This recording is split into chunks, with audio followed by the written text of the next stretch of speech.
gonna say we'll read one section now. We'll read the other section when Jason gets here, okay? And then we can play until you gotta go. It's 3:02.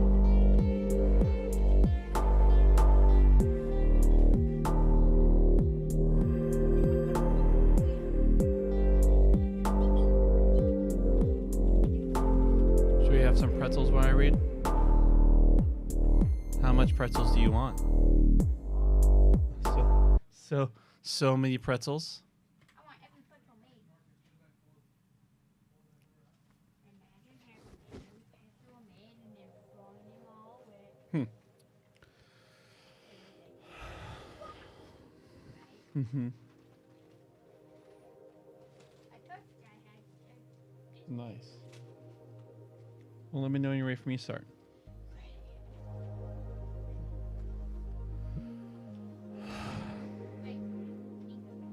Okay. Yeah.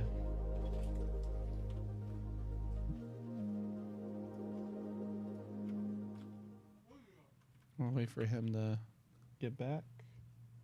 Let's check out. Let's get this game loaded.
Oh, I should. Let's plug this in.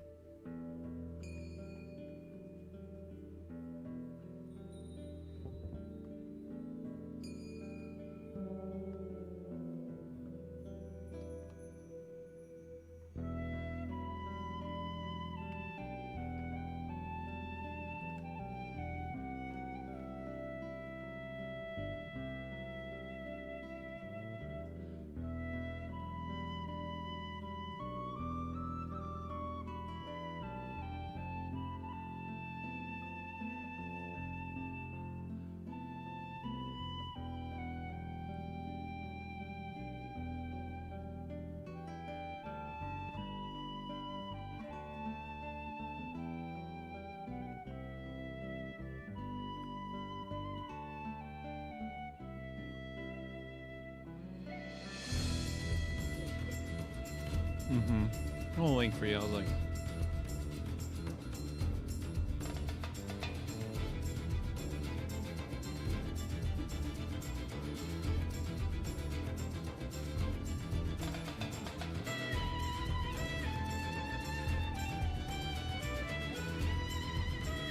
so you know how the latest Sony console is the PlayStation 5, right? This came out on the PlayStation 1, so it's a remastered.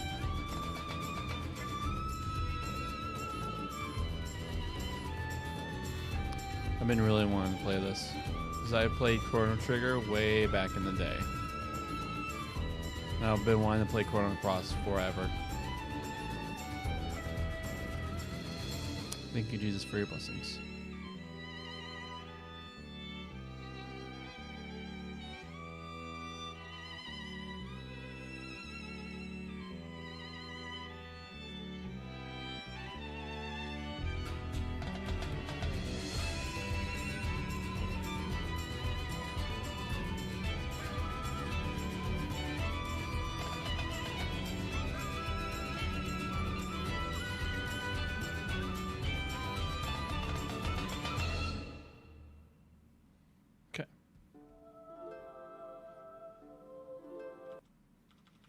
Let me. Hashtag, are you not gonna leave?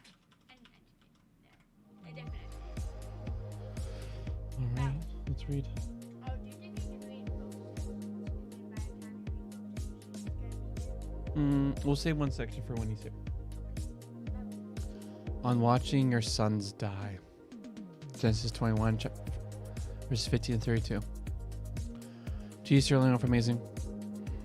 Thank you so much that I could sit and read your wonderful word. For generations, people have not had access to it, but now we have access in plenty. There's still parts of the world where people don't have access to it. As we read the writings of the ancients, please reveal to us what it meant to the original audience, and in turn, what it means to us in the light of your resurrection. Thank you for laying down your privilege for us. Thank you that your favor has found us, and thank you that you have partnered with us so we become your favor ambassadors. May we cling to you and hear you and partner with you with what you're doing in the world. Thank you that your kingdom of heaven has touched me, changed me, has changed my friend behind me. And may you utilize us to call other people to your kingdom of heaven. Your heaven meaning earth, heaven meaning now. One Father's name, amen. On watching your son die. When the water in the skin was finished, she left the child under one of the bushes and went and sat herself down at a distance. So remember, Abraham sent Ishmael and Hagar out. Yep. Would you like me to open the garage door before so that Jason can just hop in? All right, let's quickly do that. Then we'll actually get ready. Sir, it had no extraction.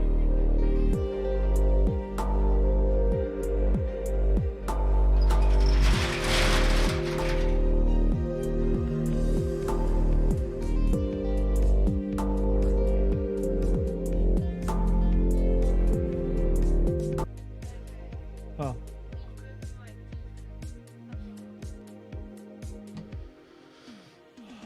When the water in the skin was finished, she left the child under one of the bushes and went and sat herself down at a distance, a bow shot away, because she said, I am not going to watch the child die. So she sat down at a distance and wept aloud. God listened to the boy's voice, and an aid of God called to Hagar from the heavens and said to her, What is happening to you, Hagar? Don't be afraid, because God has listened to the voice of the boy where he is. Get up, lift up the boy, take him by your hand, because I am going to make him into a great nation. And God opened her eyes, and she saw a well of water. She went and filled the skin with water and got the boy to drink. God was with the boy. He grew and lived in the wilderness and became a bowman. He lived in the Paran wilderness. His mother got a wife for him from the country of Egypt. At that time, Abimelech and Phicol, his army commander, said to Abraham, God is with you in everything that you do. So now swear to me here by God that you will not deal falsely with me or with my offspring or with my posterity. You will act toward me and towards the country in which you are staying in accordance with the commitment that I have shown towards you. Abraham said, I do swear. But Abraham complained to Abimelech concerning a well of water that Abimelech's servants had seized. Abimelech said, I do not know who did this thing. You have not told me. I have not heard of it until today. Abraham took sheep and oxen and gave them to Abimelech, and the two of them sealed a covenant. Abraham set apart 7 ewes from the flock. Abimelech said to Abraham, What are these 7 ewes here that you have set apart? He said, You are to accept the 7 ewes from my hands, so that it will be a witness that I dug this well. Hence, ewe lamb is like a baby lamb, a baby sheep. Here, let's look it up so you can see a picture of it.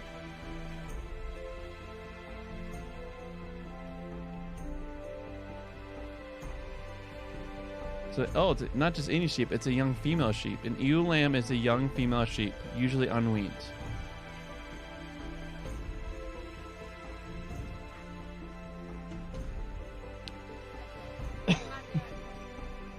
Abraham set apart 7 ewes from the flock. Abraham said to Abraham, What are these 7 ewes here that you have set apart? He said, You are to accept the 7 ewes from my hand, so that it will be a witness that I dug this well. Hence that place was called Beersheba, because the two of them swore an oath there.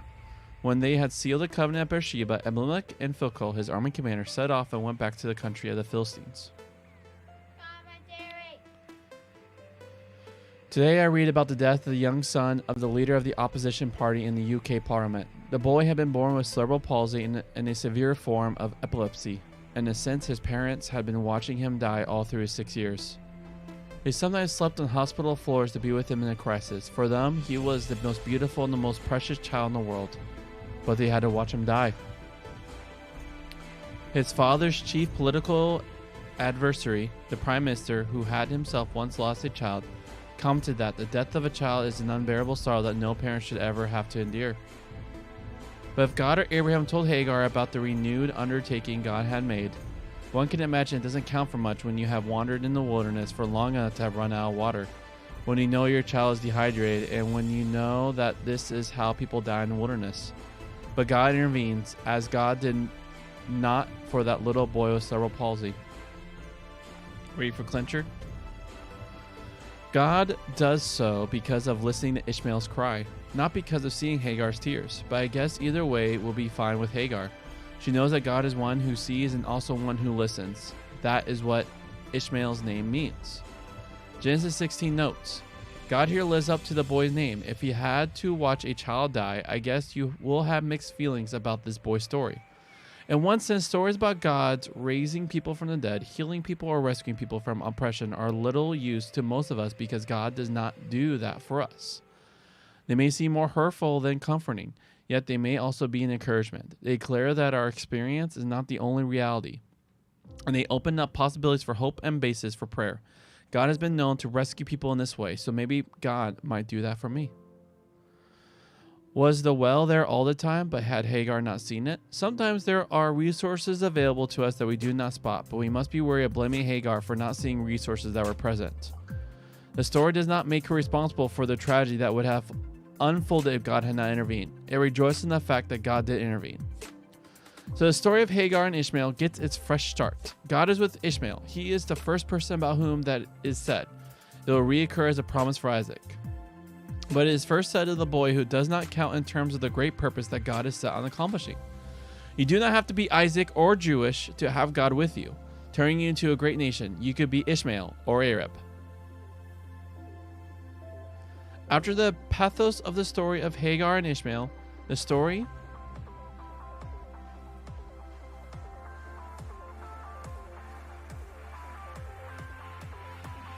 You ready? The story of Abraham and Abimelech is very down to earth. Abraham continues to be settled in the south of the country. To talk about the country as a whole, you might use the expression from Dan to Beersheba. Dan is on the far northern border. It is still the border between Israel and Lebanon and Syria. And Beersheba is the southernmost town before the land becomes desert. The southwest of the country is where the Philistines later lived, and in and around the region we call the Gaza Strip. So let's look up the Gaza Strip.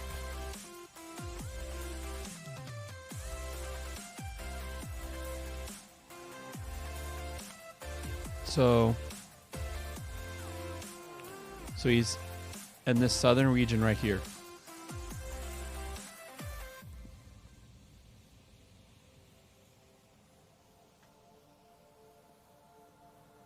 They were not there in Abraham's day, but for later readers of Genesis, it makes sense to refer to this as the country of the Philistines. Ancient Beersheba is a particular spectacular archaeological site, and one of its most stunning features is a well outside the city's main gate. You can stand there and imagine the scene in this chapter unfolding. Unfortunately, there is no indication that this particular well existed in Abraham's day, but you can still use your imagination. Beer is a word for a well, and Sheba is the word for 7. While it is also similar to the word for swearing an oath, Genesis works with both these facts. While the story explains how Beersheba got its name, it does more than that. It begins with a quiet confession by Abimelech. God is with you in everything you do. Abimelech continues to be a foreigner of some insights.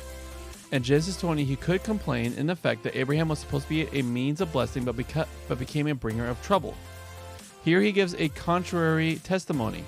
Genesis has just told us that God was with Ishmael, although it has never said that about anyone else. One could reckon it applies to various people. Now, Abimelech says it's about Abraham. He can see it in the way things work out for Abraham. It implies God has fulfilled the promise to be Abraham's God. Abimelech is wise enough to want to be associated with that rather than trying to work against it. So another aspect of God's promise is being fulfilled. Abimelech wants to have a positive relationship with the people where God is at work. In negotiating that relationship, Abimelech uses two key Old Testament words, commitment and covenant. He uses them not in a theological or religious context, but in a political one, which reflects how the Old Testament assumes that the political and the religious interweave. So you know, like there's Washington, D.C., and that's where politics happen. And you know the church, right? And that's where religion happens. In the ancient world, and still, it's true today if you let yourself think of it. See the church. So you'll see the church in Washington, D.C. together. Like politics and religion were always together, especially in the very beginning. There was no such thing as the separation of church and state. And that's why he's making a covenant. So remember like what happens like when you cut down, remember when we read about the covenant between Abraham and Yahweh. You cut down the animals. And so if you break that, you are saying may this happen to me as has happened to the animals. So now Abimelech is making a covenant with Abraham, which saying, may God do to you as these animals if you break this promise towards me. So they become not that we know, but they're making a promise to each other. The way relationships between God and us works out ought to have a spin-off in the way political and personal relationships work. Connected to this is the straightness of the way Abraham and Abimelech deal with one another. The Abraham story comes in pairs. There are two stories about God's making a covenant with Abraham, two stories about Hagar, and so on. This is the second story about Abraham's dealing with conflict. When there was tension between his staff and Lot's staff, he did something about it. Now there is tension with Abimelech's staff, and he does something about it. Abraham is prepared to take decisive and aggressive action when someone else has been improperly treated. When his own interests are involved, he is decisive and talks straight, but does so in order to be a peacemaker. All right, friend, we can start, and then when Jason gets here, we'll read the second section.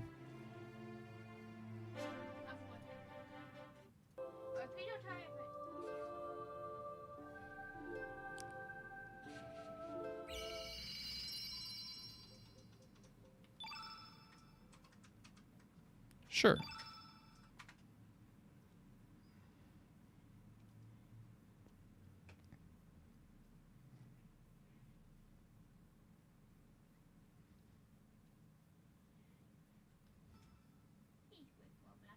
Whenever I say please work Roblox, it always works.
Yeah, it's easy swing. Let's see what Radical Dreamers is about.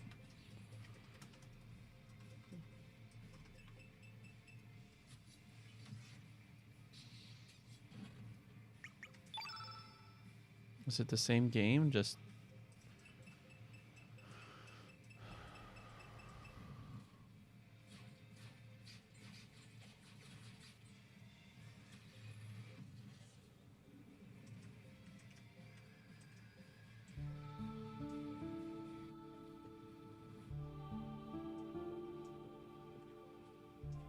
Alright. Get this again. I think I disintegrated. You get disintegrated marshmallow. Not the marshmallow.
How did you do that?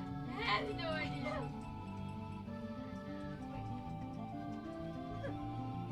What? How was this possible? I don't have no idea. Wait. Give me an E. Give me an E. Give me an E. What is it? You just lifted it more. You just made it worse. Give me that. And then I get there. How is this possible? Oh. You're probably gonna get banned. Okay. Bible.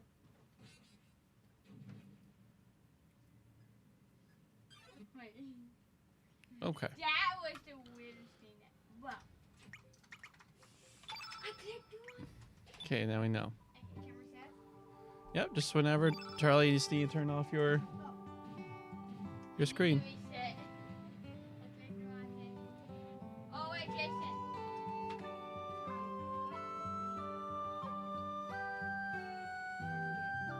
I'll show you. Just tell me what it is. No.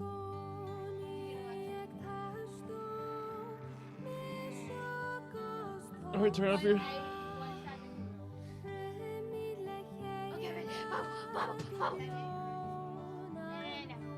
All right, we'll read the last section and then get right in the meads. Hey, Jason, how are you? How was your day first? How was your day?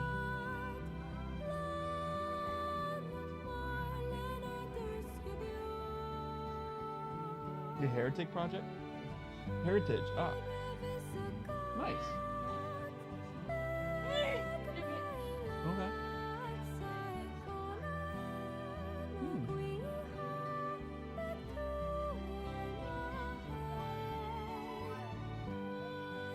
Oh, okay. 2 miles walking? That's a 40-minute walk. And how are you?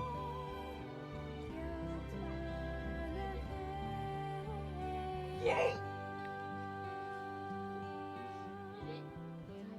Okay, I'm ready to go. Are you guys ready for the test? Bible! Jesus, you're for amazing.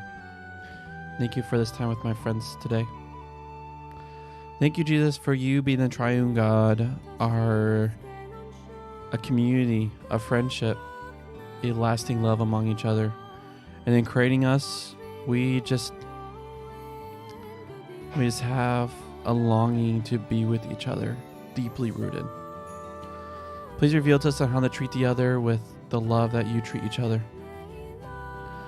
with the love that you treat us as your creation in your image. And as we read the writings of the ancients, please reveal to us what it meant to them, and in turn meets us in the light of your resurrection. We're on false name. Amen. Did you bring any snacks with you? Okay, you got it with me.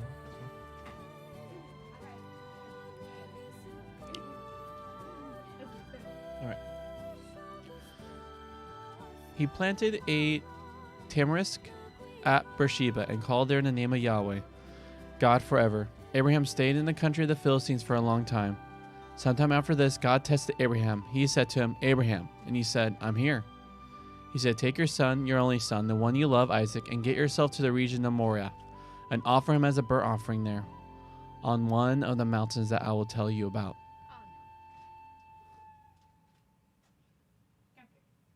Okay. So you have it on that? Okay, again. No, I want you to pull the thing out, or, okay.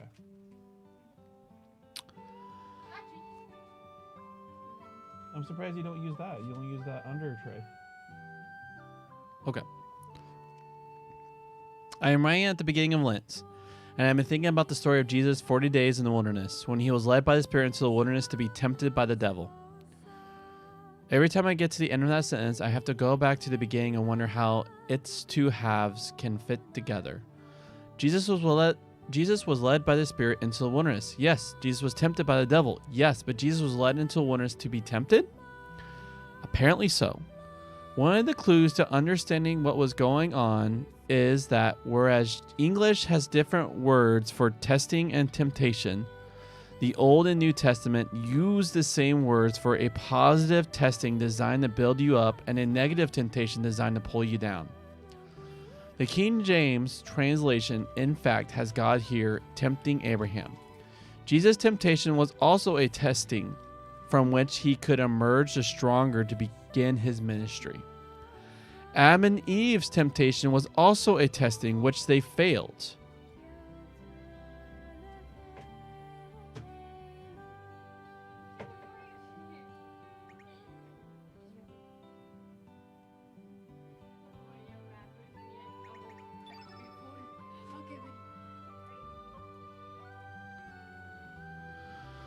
All right, so we need to see testing from Yahweh as a good thing. So there's testing that's supposed to build you up. So Jesus was tested in the desert, and it spearheaded his ministry. And then here Abraham is tested. There's been many times that Abraham will do harm to others just for himself and his family. And now here is Abraham's testing is happening. What is he going to decide? Is he going to decide to do what he wants? Or is he going to choose to trust in the voice of the Lord? Jesus' temptation was also a testing from which he could emerge as stronger to begin his ministry. Adam and Eve's temptation was also a testing, which they failed. Abraham's testing was also a temptation which he resisted. Every testing is a temptation. Every temptation, a testing. So every testing is every temptation is a... When the man of whom I spoke in connection with Genesis 20 is tempted to get involved with another woman, it is also a test. If and when he resists that temptation, he has also passed a test and emerged from the experience a bigger man, a more mature man. Abraham's testing follows on his reaching a new insight regarding who God is. He has resolved his relationship with Abimelech and watched him disappear towards the horizon, leaving Abraham in a secure position in the Beersheba area, as well as breathing a sigh of relief. He turns to God to express his recognition that it was God who makes this possible. On other occasions, he has built an altar, but on this occasion, he plants a tree. We do not know why there would be that difference, but it corresponds to the importance of trees elsewhere in his story, apparently as places where it would be natural to worship. The first place where God appeared to him was the oak of Morah. Now there is a tamarisk, a bushy tree more at home in the dry climate of the Beersheba area. For Melchizedek in Genesis 14, God is El Elyon, God Most High, and Abraham was prepared to speak in similar terms of God, though he saw the need to make explicit that this God was also Yahweh. And Genesis 16, Hagar became a theologian and recognized that Yahweh was also El Roi, the God who looks for me.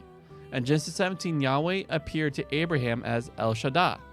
Here, Abraham calls Yahweh also El Olam. Like most of those other names, this one is hard to provide with a succ. That's a very interesting word. Hey, yo. That's weird. Is Succinct. succinct. Succinct. Succinct. Succinct. Briefly and clearly expressed. So he's going to have a hard time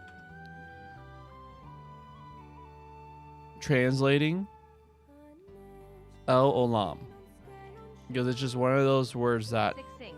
the English language has a hard time conveying. All right, I am going to stop this. I need to turn that up because I'm having a hard time hearing. Succinct. Succinct. Succinct. Okay, succinct. You should suck it after it sounds like. I was having a hard time. I was like, I should look that up.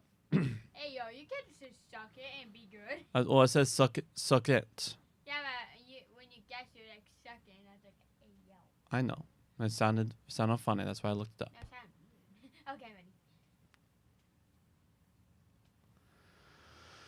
All right. All right.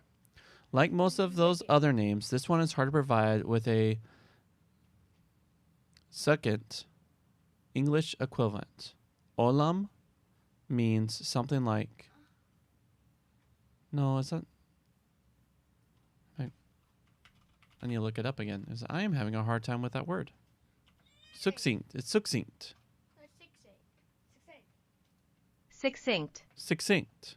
Succinct. Succinct. This one is hard to provide with a succinct English equivalent. Olam means something like the age or ages, as when we say that something has lasted for ages or will last for ages. For Abraham to call Yahweh El Olam is to say that as far back as could be imagined, Yahweh has been God and has been involved with him, and that Yahweh will be God and will be with him as far into the future as could be imagined. So, what does El Olam mean? Ages. So, Yahweh's been with him forever, as long as it could be imagined. Yeah. And that's crazy.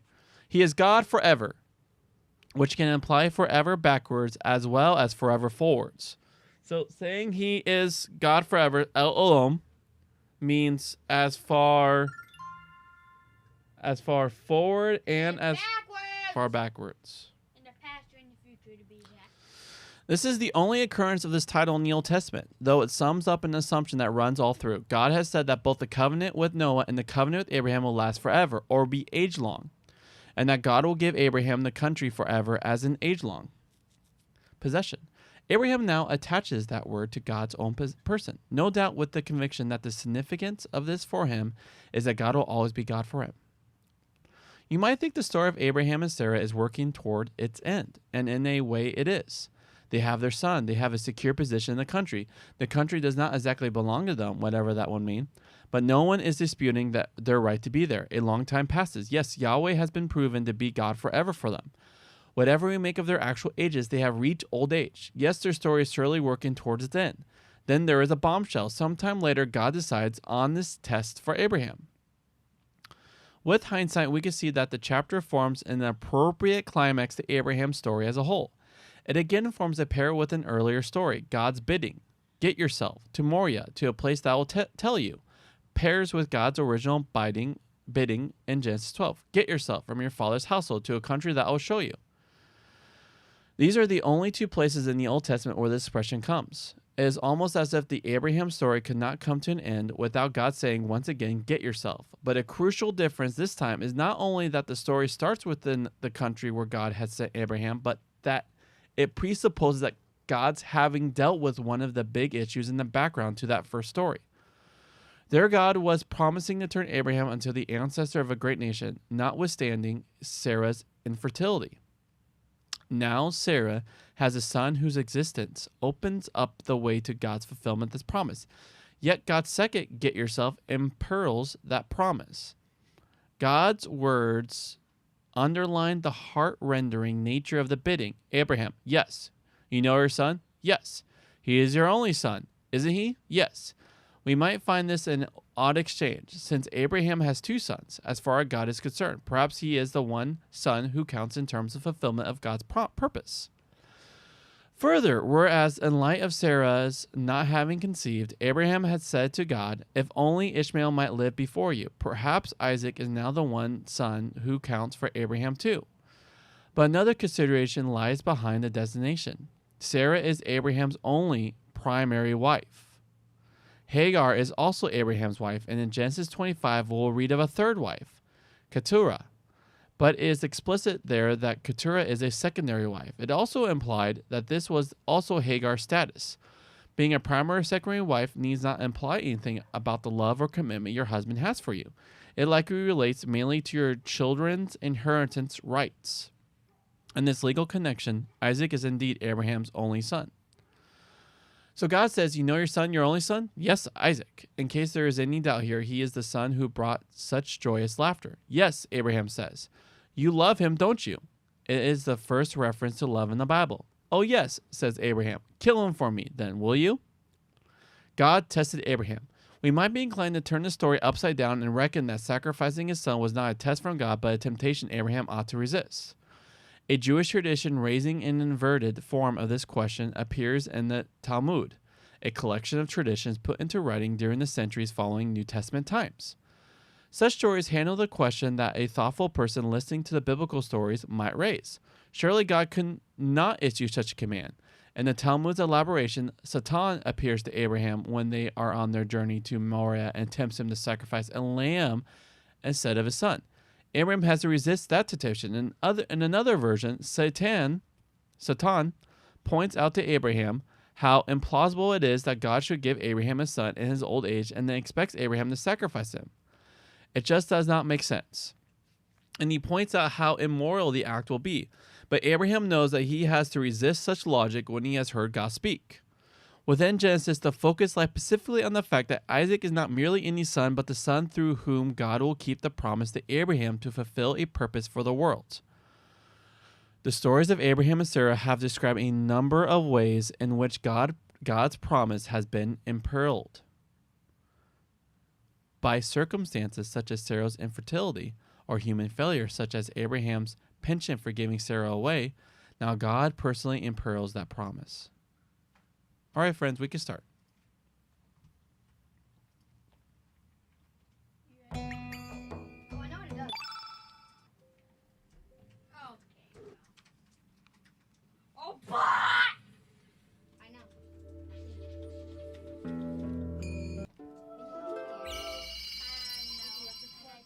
Try. Oh. Try to do it.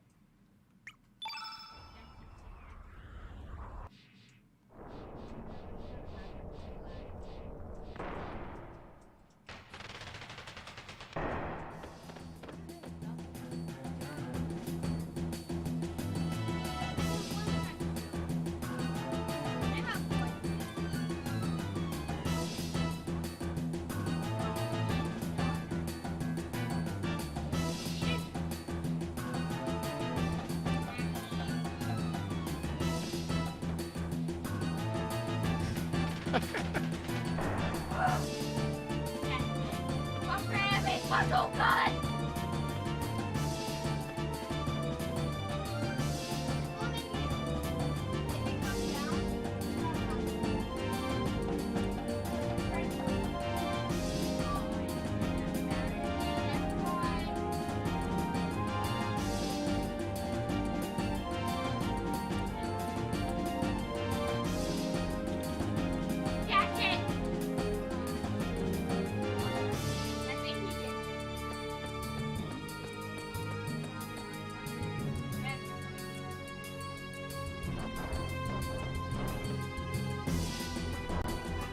Hmm.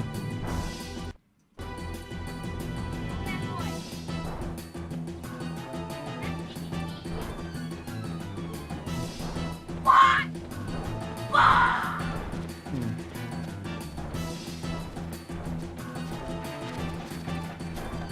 Interesting.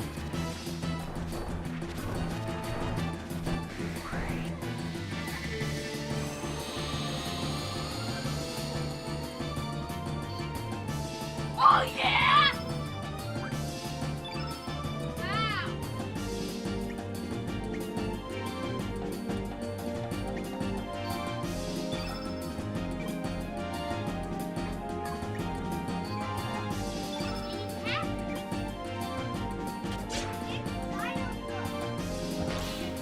I have no idea what I'm doing.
Oh, I see.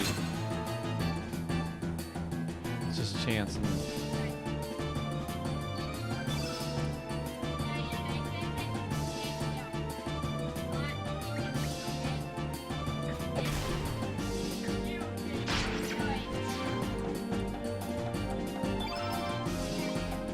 Oh yeah! God!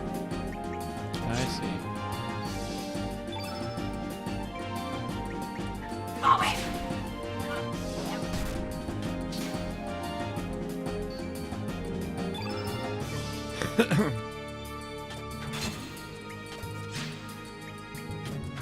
No, you're not gonna steal my car. Huh. Interesting fighting. It's very unique. I think taking too long. Where's the power?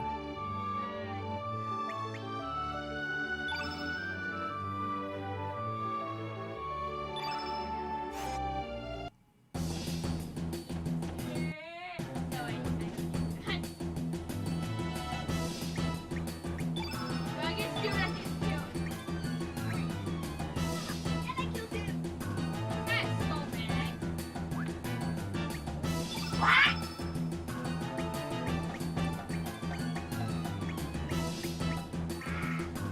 Come here! Move that boy.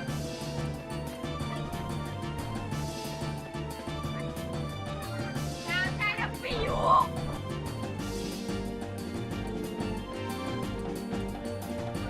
No! Now have fun. Hey, this ball's here. Alright, let me. I'm on the student boat.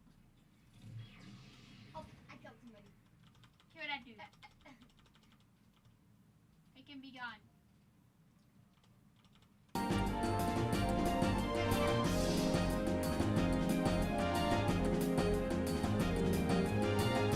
Yes.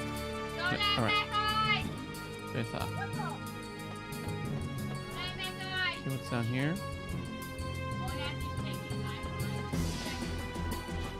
Okay. I just scored so bad.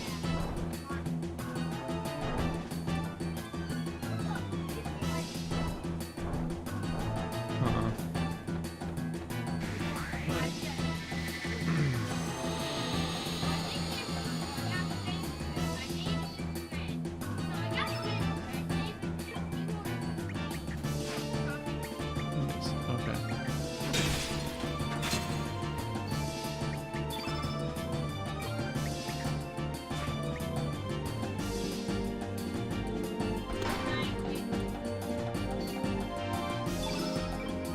Where did it go?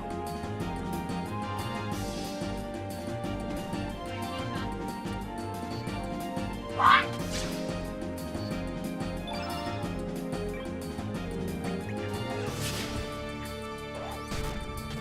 That struck me down.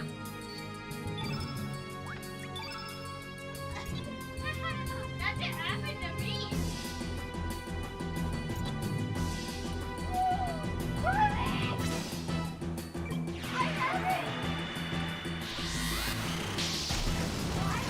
That's fun.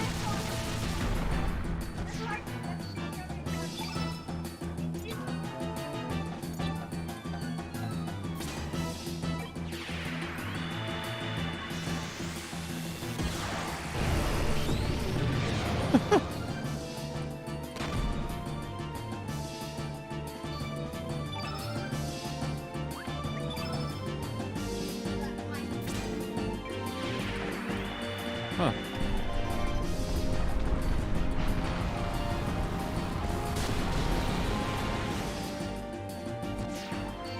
I got scared this boat.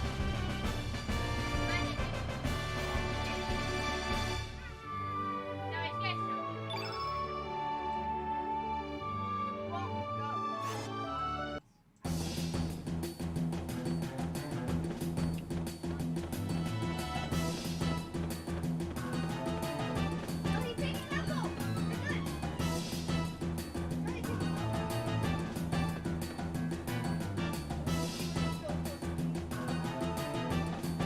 Just find another one.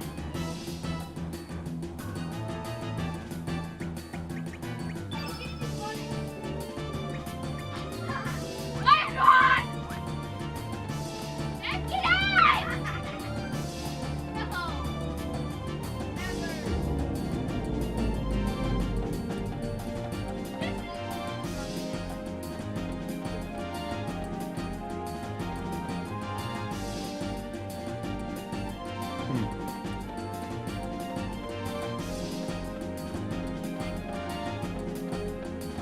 Yes, let me come on this boat.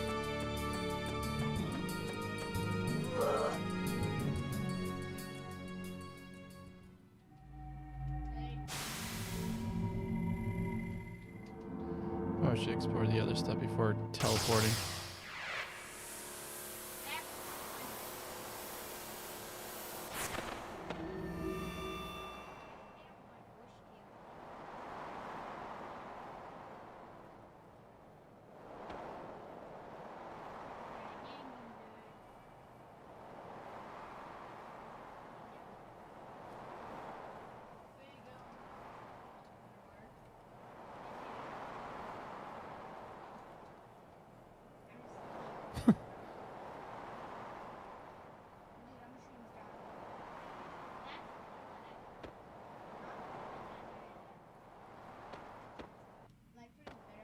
Darn it.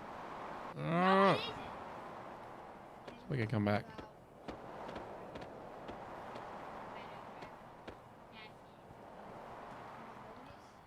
This one is actually a challenge because you have to unlock it. Same with GPO. Yeah, but you don't have to get master. Automatically have to get Oh.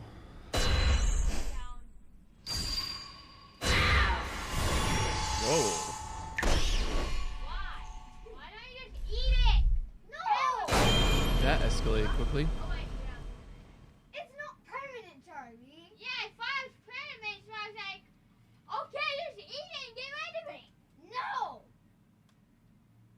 And I already have one stored, so don't think about that.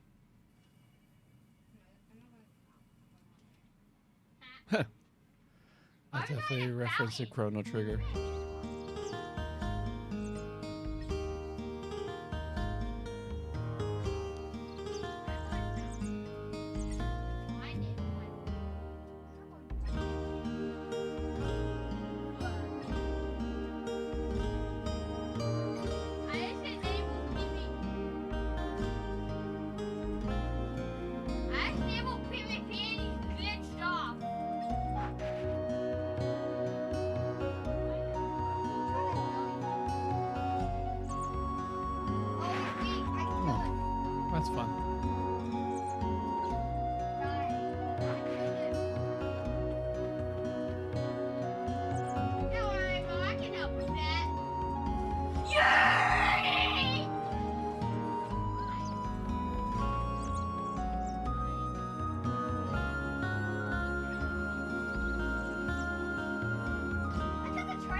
The punching man!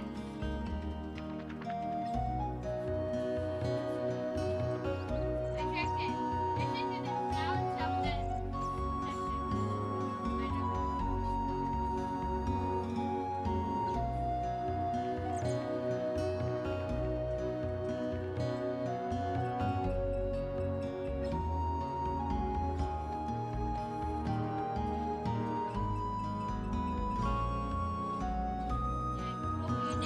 Party!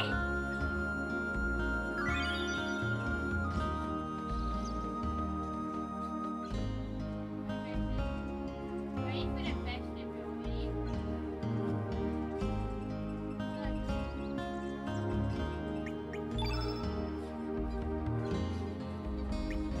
So what's this?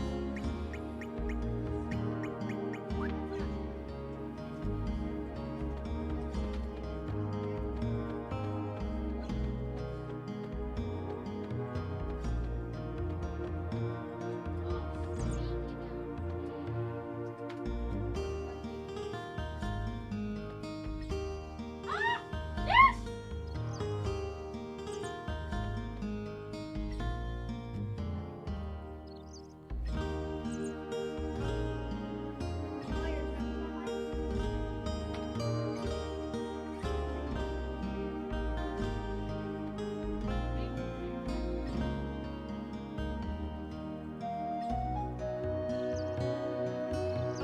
Oh yeah, 60.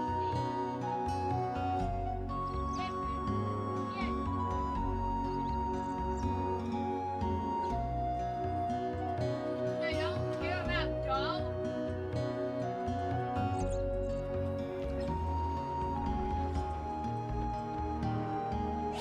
Oh yeah!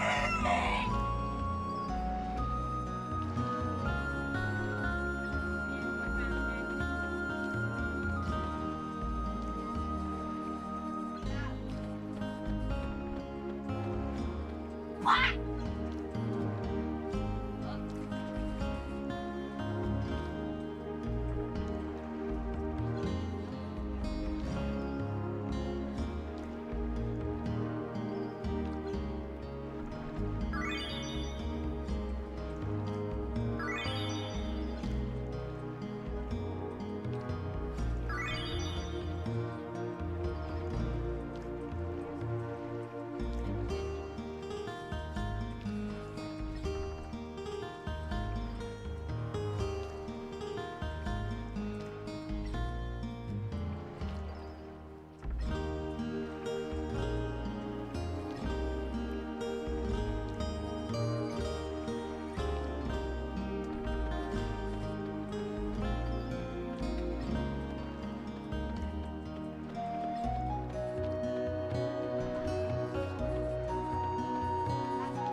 Sweet.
His efforts have been.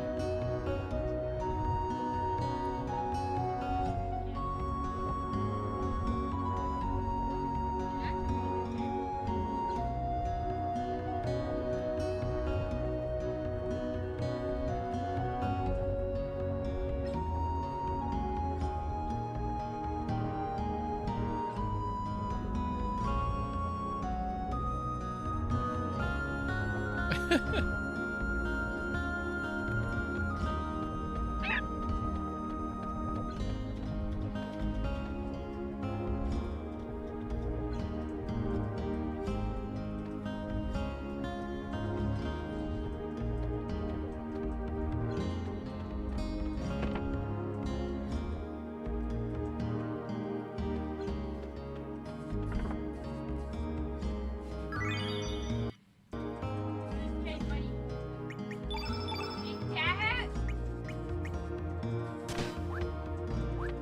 Come here. Come here.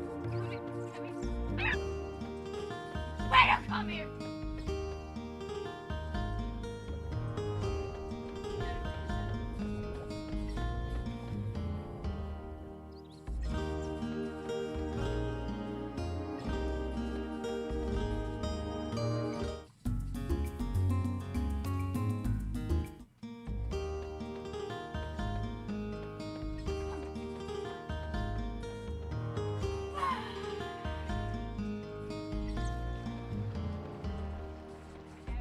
Yeah, buddy. What did I see the video, buddy?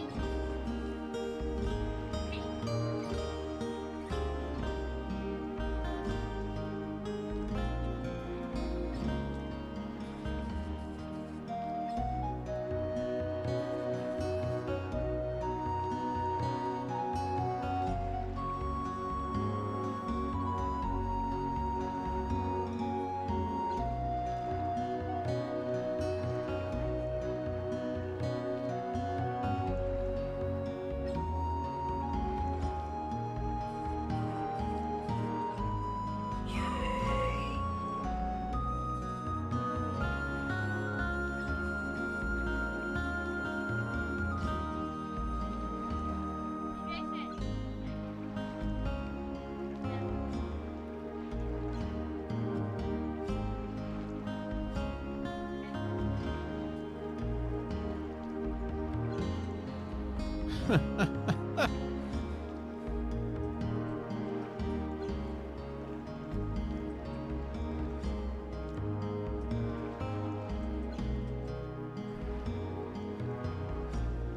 Oh.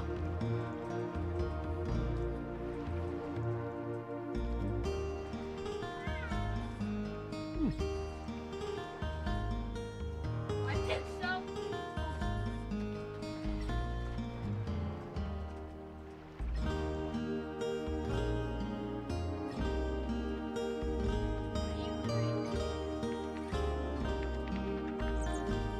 Yeah. You think you're going gamer mode? Zombie! Come. Wait. Buddy! Wanna go pig?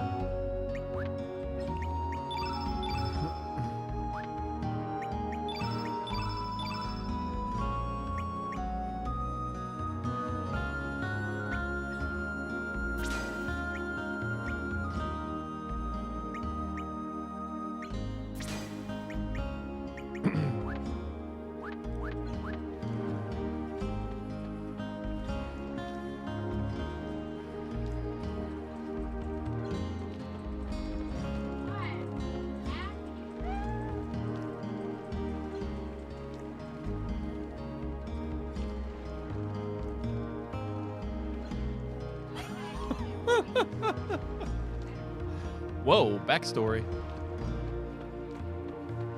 You're attacked by a panther demon. Say that so nonchalantly.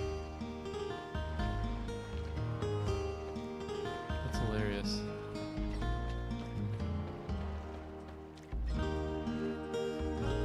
So happened I was attacked by a panther demon.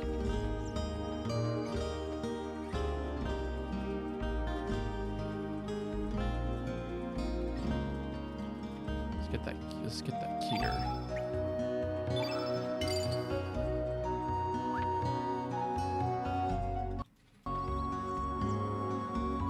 Variable elements, a one-time thing.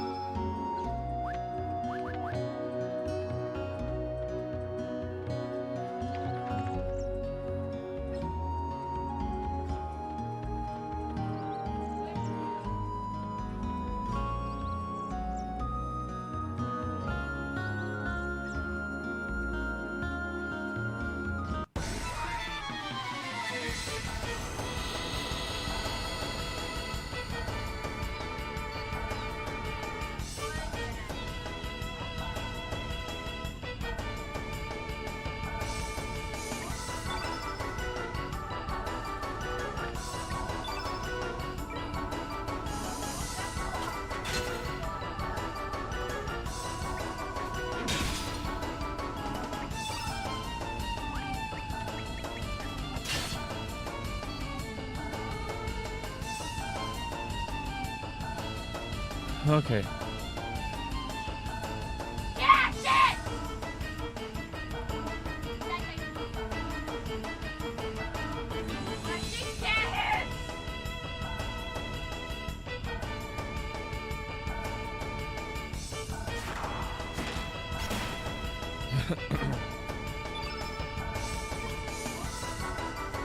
Flying!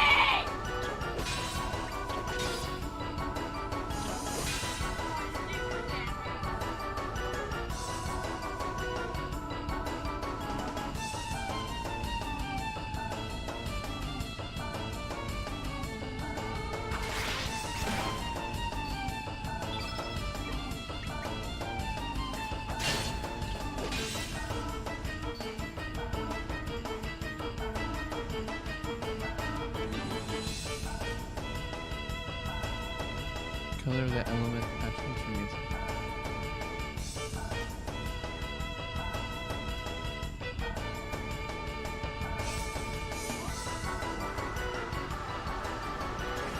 Turn blue? Huh.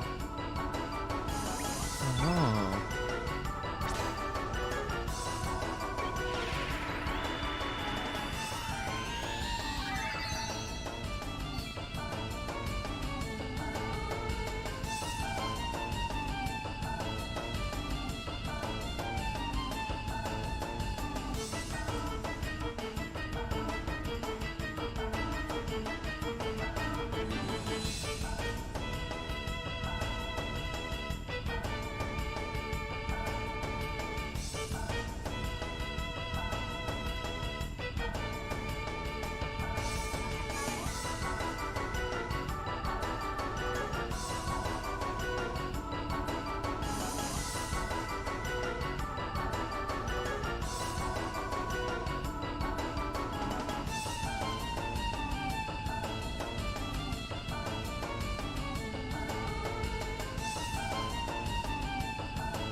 do key items again?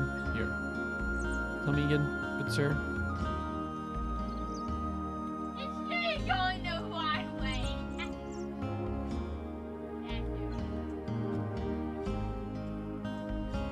Wait, let's try it.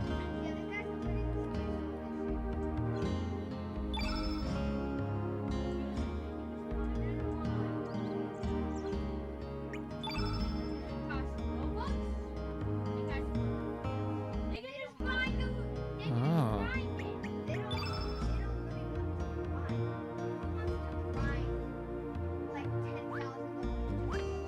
Oh.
Okay.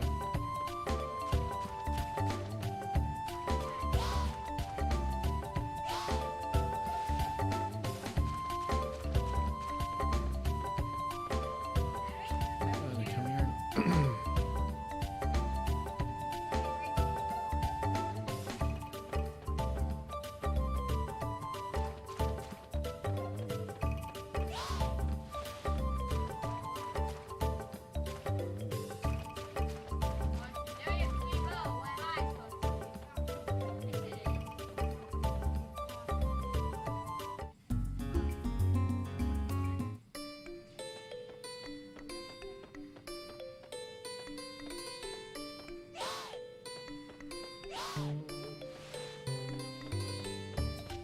I'll figure it out.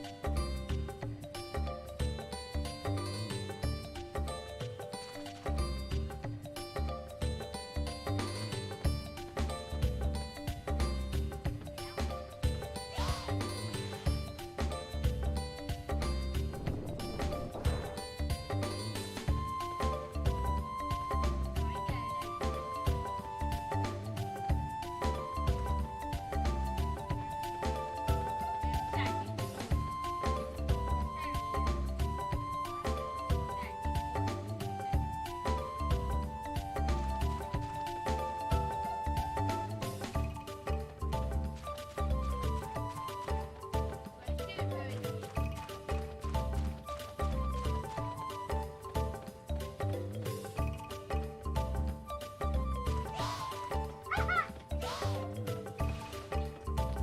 Oh, No, I get it now. no. He goes through, I close it, going the other way. Oopsie daisy. So I gotta make sure I go this way.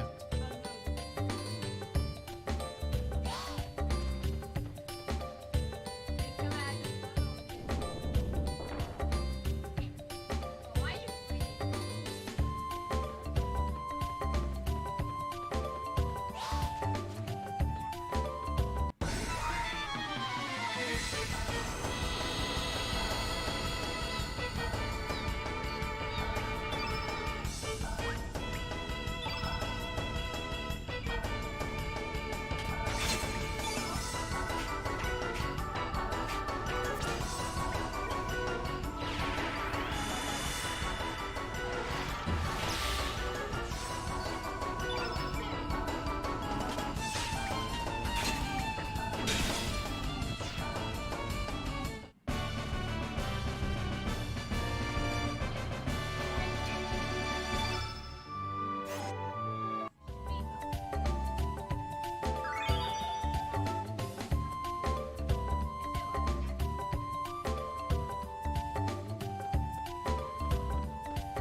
Get back here.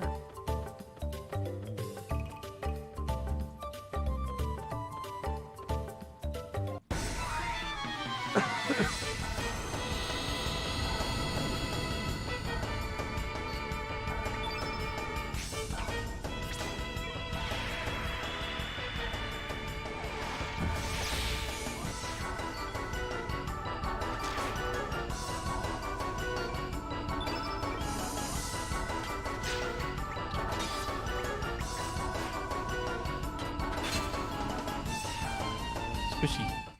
Yawn! What?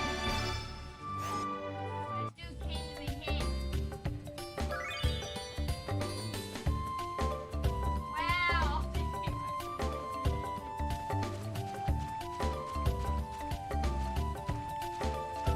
Are you good? No. Oh. What?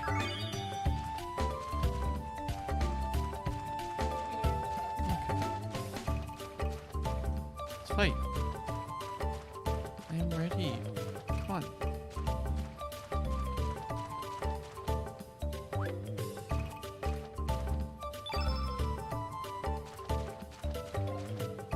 I want to let me fight him.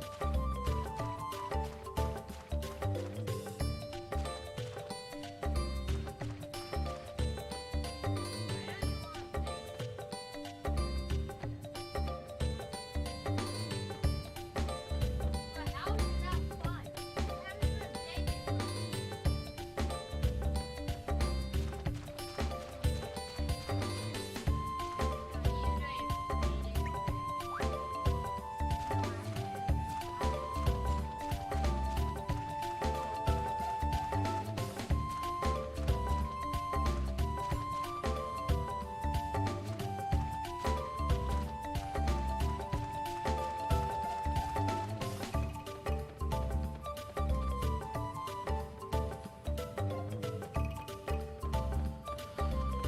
All right. Just me somehow.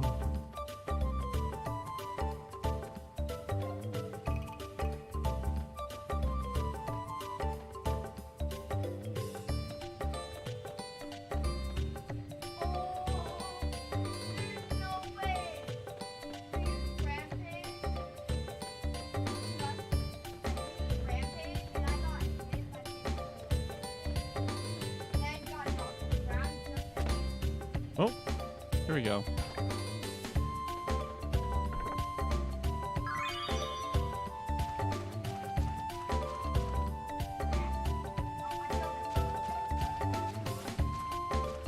Why?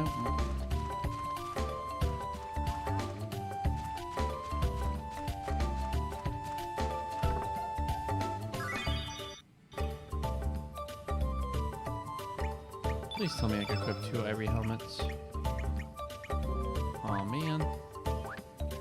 That'll just be funny.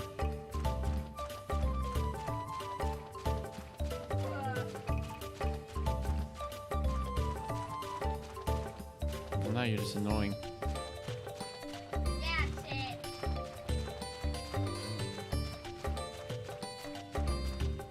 Give me a cosplay.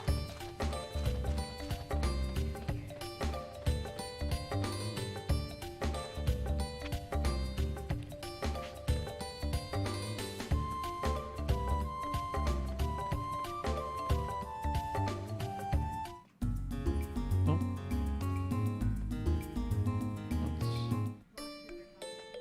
That's exploring lizard locks.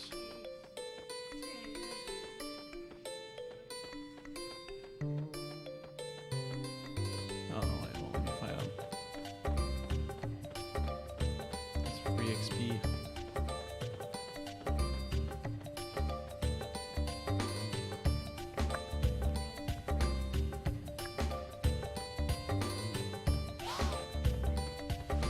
Now you're playing that game?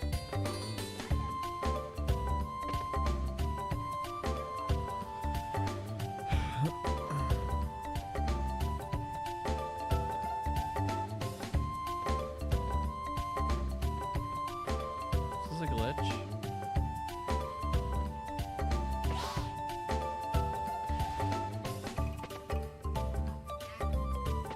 That's a 0.6%.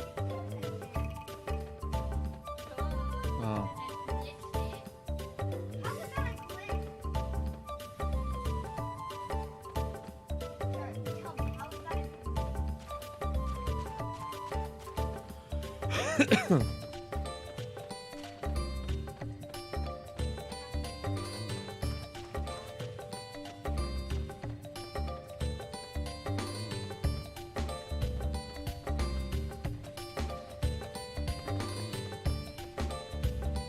Ow!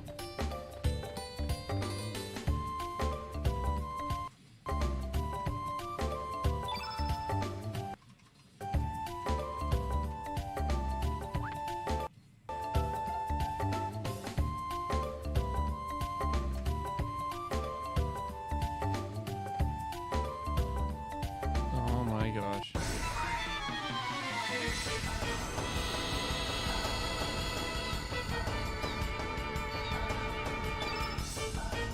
There we go.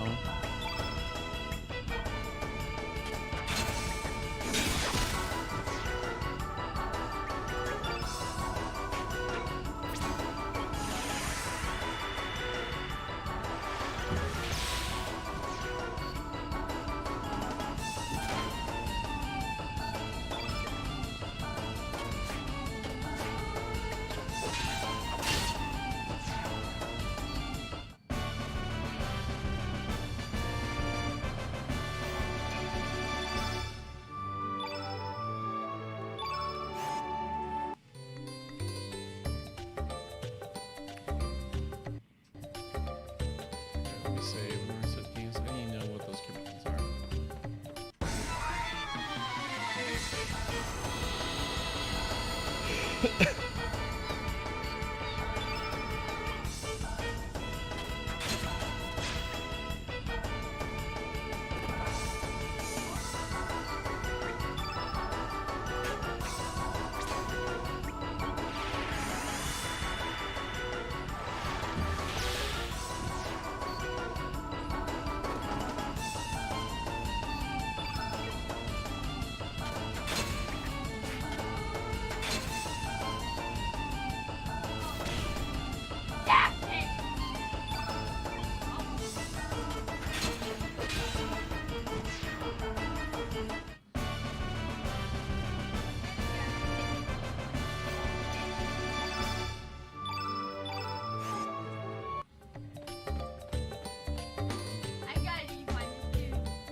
see. I'm actually pressing those bottom buttons too.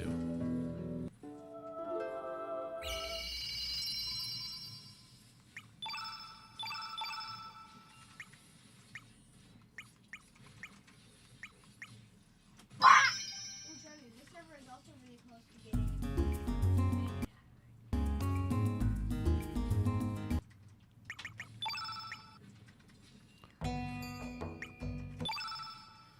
From this menu, it tells you what buttons are? Or just from a new game, it tells you what buttons are?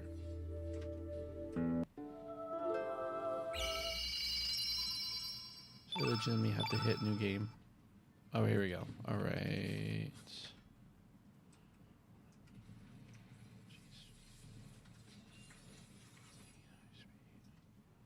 No random battles. Oh.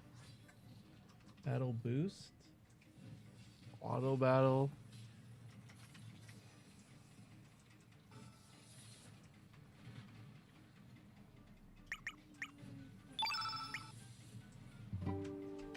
Don't want any of that garbage. Alright. Let's make sure not to press anything. Oh yeah? You wanna try me now? You want no easy mode?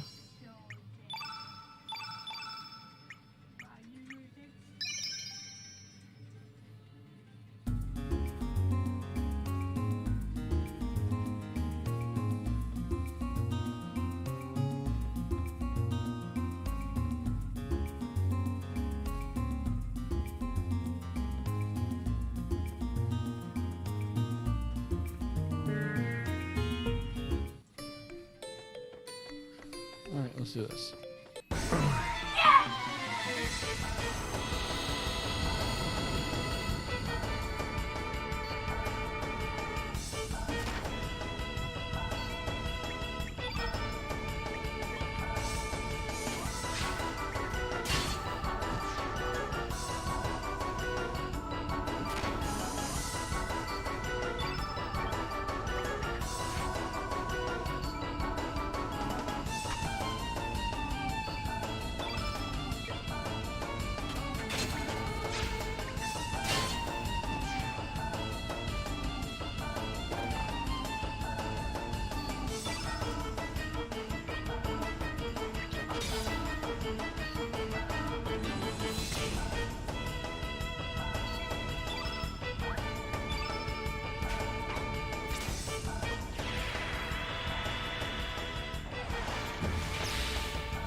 Oh, hey, sweet you. Hello. Nice. Nice.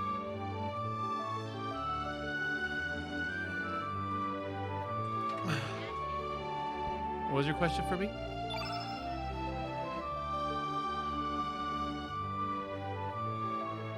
I mean, it sounds weird, but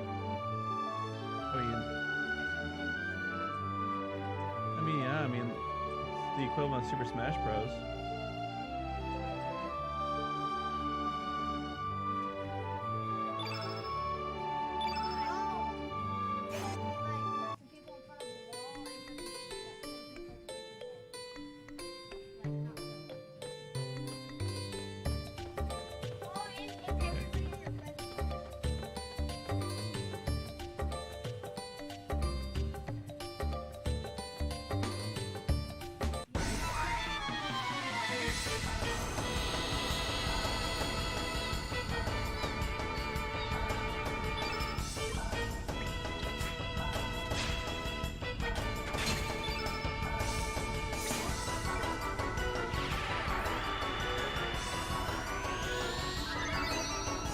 Okay. I don't know how much that heals. It could be a little bit more.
Huh.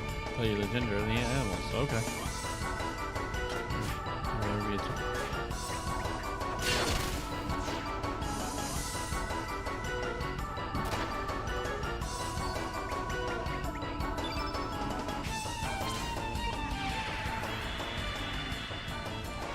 Whoa. What's up, Logan?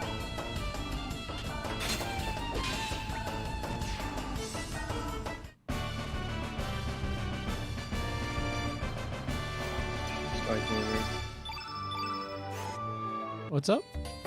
You playing Chrono Cross? Yeah. Nice. I played Chrono Trigger twice. The Never got Radical chance. Dreamers edition.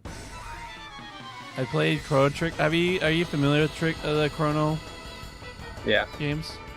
So I played the Chrono Trigger, the first one, but I never Yeah, I have. never played. I mean, I played it twice. I think I played twice. The second time I beat it, but but never got a chance to play Cross. So wanna do that.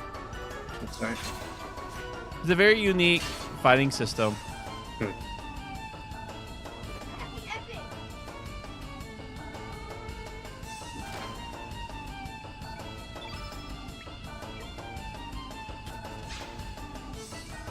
I gotta get over it. Oh, just as playing Fallout 4.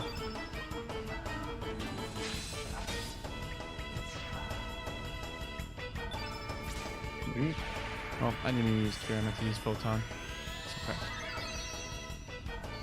I always wanted to play Chrono Cross. Hmm. Have you beat the first one? No.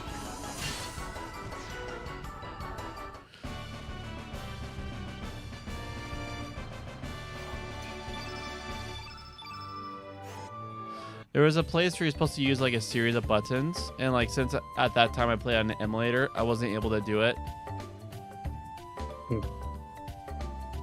So are you taking Charlie home? No, Robin is. Okay. And then, okay, I was going to come over right now then. Okay, sweet. Yeah, Robin will be leaving in a few minutes, and then I will. Yeah, Alright. then Ben gets here at 5:30. We'll make our way to the place.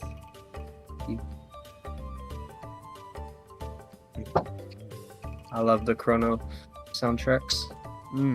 Yeah, it's a So good. like Chrono Trigger is a masterpiece. Yeah. So I have huge expectations for this game, and at this very moment, it has not. It's been pretty decent. Like they do things well, that Dynasty modern Warriors. games have not done. Come on, walk back over. I like that little dance he's doing. There we go. Got my scales.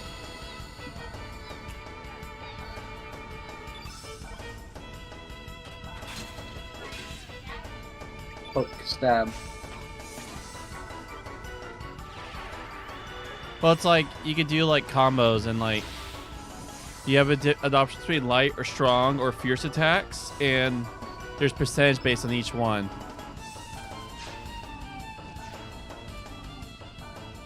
Oh, darn it! If I knew I was fighting a big one, I would have saved my. I'll save my power. All right.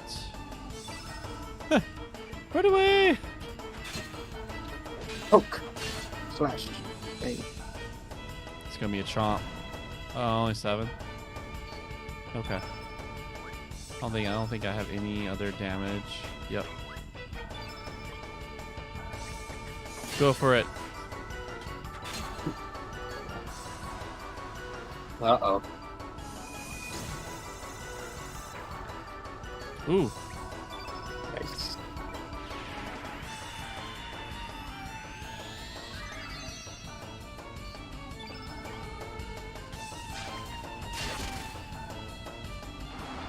Yeah. Down you go.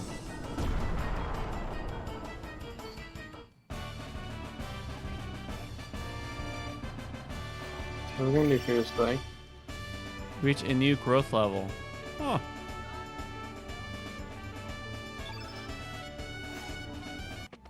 Huh. Yo. Hey, What's up, Oosted? hello. Hey, my friend. I saw you playing Fallout 4. I opened it up for half a second because I accidentally clicked the button. Oh, I was like, that was an accident. I was legitimately surprised. I'm like, is he going to do the Fallout 4 VR Fallout experience? No, oh, I didn't even hear what you were saying because it happened cut up. But the VR, nah. I barely even can handle normal VR without being sore. Hmm. Chrono Cross, I see. Yeah. I was like, you were on. This is on my list, so I decided I'm going to do it. Breath of the Wild's going to have to wait again. I didn't get any messages about You were needing to help you. You were on. That's cool. No, I wasn't. I said you weren't on. Huh? I know. I'm saying that's why I said You I call didn't get any company? messages because I probably would have gotten up. Sweet. I would have woken up from the Discord message. Maybe. That's like a 40% chance that I would have woken up Oh, from yeah? the Discord message. Some wild beast. Oh, what's up, Ethan? Perfect timing. Logan will be on his way soon, and then Brandon will be here at 5:30. Justin, Brandon. you telling me you're gonna wake up from a Discord ping? I said Ben. Well, that's what usually has to happen if Oh, my right. brother wants to do something with me if I'm asleep. You know what I mean. Yeah, you know what I mean.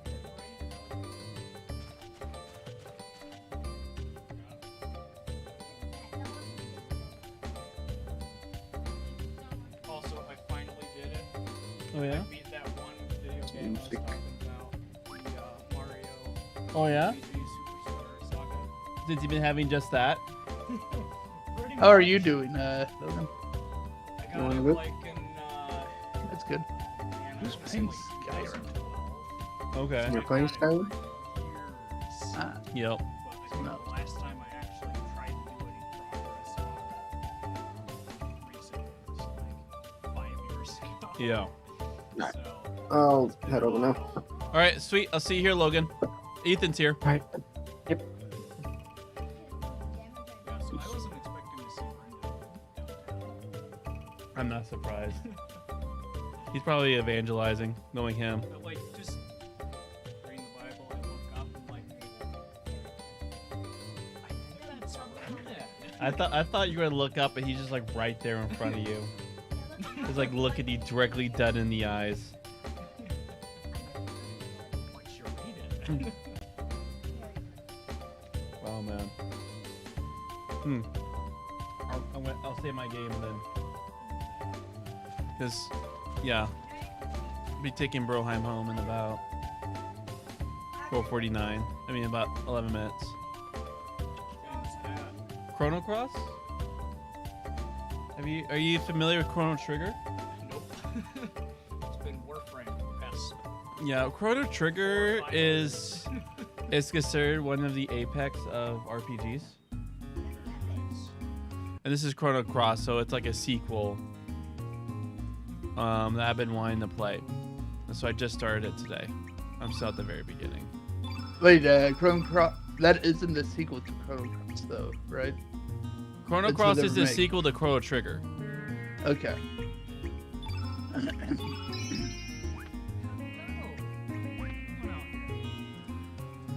All right, Ustin. LA man, I will be back on tonight. Probably around 9ish, 10ish if you want to do something. Yeah. Yep. People are here, and so I'm going Are you to. excited for tomorrow? I am. I was- Figuring out what to do. Yeah. I was thinking David owns Don't Starve, so maybe we'll do Don't Starve Together runs, especially since that game anyone can join at any time. And We'll definitely have to talk it out with him.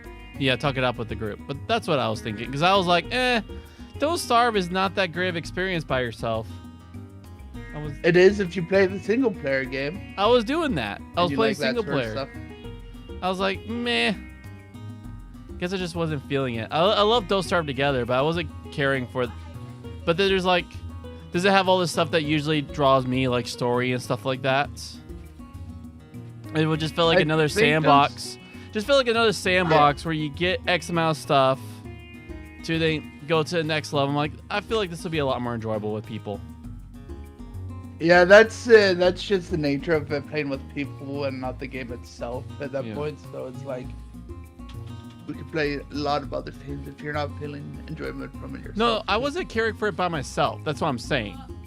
Yeah, that's what I'm saying though. It's like if a game is good with your friends but not good by itself, then it's a bad game or a game you don't like. That's not. It's the friends you play with that I will change. say that's true. Like, if there's an option in the game, like Borderlands, I would But rather. you have fun with Borderlands in some fashion by yourself. But Not okay, as much, I was but somewhat still. enjoying it, but I would rather, like a game like Borderlands, I would absolutely would rather play that with people than by myself. Yes, but you don't enjoy Don't Starve at all. I by would yourself. say I absolutely hated it, but when I was playing it, I was like, I would rather have this experience with other people. That's what I'm saying. Right. And so yeah, so I'm like, I could do all this by myself, or I could do this in the group. I would rather do this in the group. Even though, like, now I'm like, I should have spent all that money on Don't Starve. I could have just spent my money on Don't Starve together and would have been just as happy. Actually, a lot more happy, because then I would not spend all that money on Don't Starve. Yeah. That's it. I wonder if there was a story for Don't Starve. It's just been so long that no one knows what it is anymore. Well, you know, the very beginning, like, the evil presence make it so he makes something and teleports him to the bad Badlands. Yeah. And so yeah. All right, Justin, I love you. Getting off. I'll see you. Sure. I hope to see you tonight. You Peace. too. Peace.